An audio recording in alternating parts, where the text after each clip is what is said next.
chapitre 4, verset 8 jusqu'au 18e. Je lis la parole au nom de Jésus. Amen. Un jour, Élisée passait par Sunem. Il y avait là une femme de distinction qui le pressa d'accepter en manger. Et toutes les fois qu'il passait, il se rendait chez elle pour manger.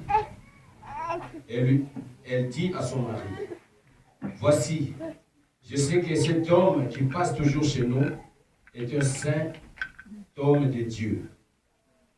Faisons une petite chambre haute avec des murs et mettons-y pour lui un lit, une table, un siège et un chandelier, afin qu'il s'y retire quand il viendra chez nous. » Élisée, étant revenu à Sunem, se retira dans la chambre haute et y coucha. Il dit à Géasi, son serviteur, « Appelle cette Sunamite. » Géasi l'appela, et elle se présenta devant lui. Élisée dit à Géasi, « Dis-lui, voici, tu nous as montré tout cet empressement. Que peut-on faire pour toi? Faut-il parler pour toi au roi ou au chef de l'armée? » Elle répondit, « J'habite au milieu de mon peuple. » Et dit, « Que faire pour elle? » Géasi répondit, « Mais elle n'a point de fils, et son mari est vieux. » Et il dit, « Appelle-la. » Géasi l'appela, et elle se présenta à la porte. Élisée lui dit, « À cette même époque, l'année prochaine, tu embrasseras un fils. » Et elle dit, « Non, mon Seigneur, homme de Dieu, ne trompe pas ta servante. » Cette femme devint enceinte, et elle enfanta un fils à la même époque, l'année suivante, comme Élisée lui avait dit. 18e. L'enfant grandit, et un jour qu'il était allé trouver son père vers les moissonneurs. Amen. Amen. Amen. Mettez-vous s'il vous plaît. Bien aimé, on va regarder encore une autre femme. Comme nous savons tous, après Élie, Élisée était le successeur d'Élie. C'est lui qui a succédé Élie. Mais regarde, la Bible nous dit, dans cette ville de Sunem, je vais donner une explication. Sunem, c'est une ville, c'était une ville à Jérusalem en Israël. Aujourd'hui, ce n'est plus Sunem, c'est Slom. C'est à 80 km de Jérusalem. C'est une village. Élisée venait dans cette ville. La Bible nous parle d'une femme distincte.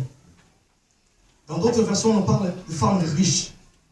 Dans d'autres versions, on parle de femme des grands biens. Cette femme était vraiment bien. Mais à chaque fois, elle voyait l'homme de Dieu passer dans leur village.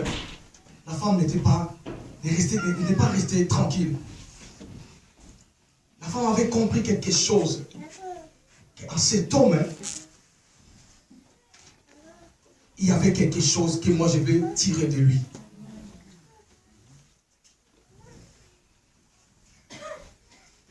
Qu'est-ce que la femme avait fait? La femme était partie vers Élisée pour lui demander de venir manger ses ailes. Et la Bible nous dit, et ça fait comme une habitude, à chaque fois qu'Élisée passait dans ce village, il commençait à manger dans la maison de cette femme. Bien-aimé dans le Seigneur, la Bible nous dit, une femme sage bâtit sa maison. Regarde cette femme, elle n'a pas agi seule. Elle était partie voir son mari. Elle était partie demander l'accord de son mari. Femme, vous êtes ici, n'agissez jamais seul dans votre vie. Si Dieu vous a donné quelqu'un, il faut accompagner, associer l'homme que Dieu t'a donné. Il ne faut pas agir. Il faut faire comme la femme sunamite. Elle n'a pas, elle avait tout. Elle pouvait prendre l'homme de Dieu. Tu viens chez moi, tu manges. Je vais te loger. Mais la femme était partie associer son mari. La Bible dit, elle a supplié son mari. Est-ce que nous pouvons faire quelque chose pour cet homme? Est-ce que nous pouvons faire quelque chose pour cet homme? Mais la Bible dit, la femme avait constaté que cet homme était un saint de Dieu. Pour comment et la femme avait su que Élisée était un saint homme de Dieu? Parce qu'elle avait eu le temps de manger avec lui. Elle avait eu le temps de rester avec lui. Bien aimé, ne jugez pas les hommes de Dieu par l'apparence. Si tu vois seulement l'homme de Dieu, un jour, 2 jours, tu commences à les qualifier de mal. Mais sache que, comme le pasteur s'est l'avait prêché le dimanche passé, ça marche partout dans ce monde. Il y a la malédiction, il y a la bénédiction. Si tu juges mal les hommes de Dieu, tu auras la malédiction. Sache-le bien. Si tu es entouré parmi les gens qui parlent mal de l'homme de Dieu, des hommes de Dieu, bien aimé, retire-toi. Parce que les hommes de Dieu, c'est l'image de Dieu. Parce que Dieu ne peut pas descendre ici à Hébron, rester prendre la chaise, rester avec nous. Non. Il a placé son serviteur là. Je n'ai pas dit seulement que tu respectes Papa Emmanuel. Non. Tous les serviteurs de Dieu que tu croises dans ton chemin. Dans leur bouche, il y a la vie. Dans leur bouche, il y a la mort aussi. Je savais, un jour, on était encore là où j'ai prié, à Soissons. Il y avait un frère. Il était mal habitué avec un pasteur. Un jour, moi, je lui ai dit, mon frère, il ne faut pas s'accrocher aux hommes de Dieu. Parce que les hommes de Dieu dégagent aussi la malédiction. Mais non, il n'avait pas compris. On avait un service de délivrance à l'église. Lui, il était toujours là en permanence. Il y avait un visiteur qui était venu visiter le pasteur. Le pasteur l'accompagne à la porte. Le frère est rentré juste à la porte du bureau du pasteur. Il appelle pasteur commandant. Pasteur commandant.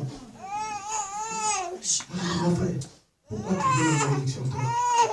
C'est un homme de Dieu. Et le pasteur le regarda, il dit, mon frère, si je dis un mot, la chose va te toucher. Et il n'est pas. Le frère n'a pas arrêté là. Le pasteur avait beaucoup de cheveux.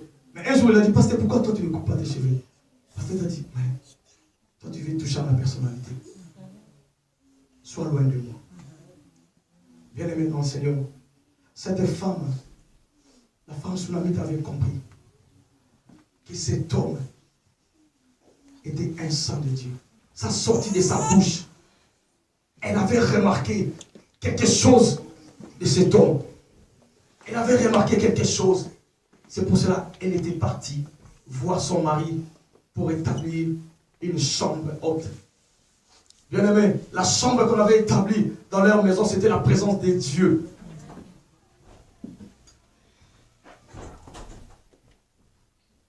Il faut avoir l'habitude.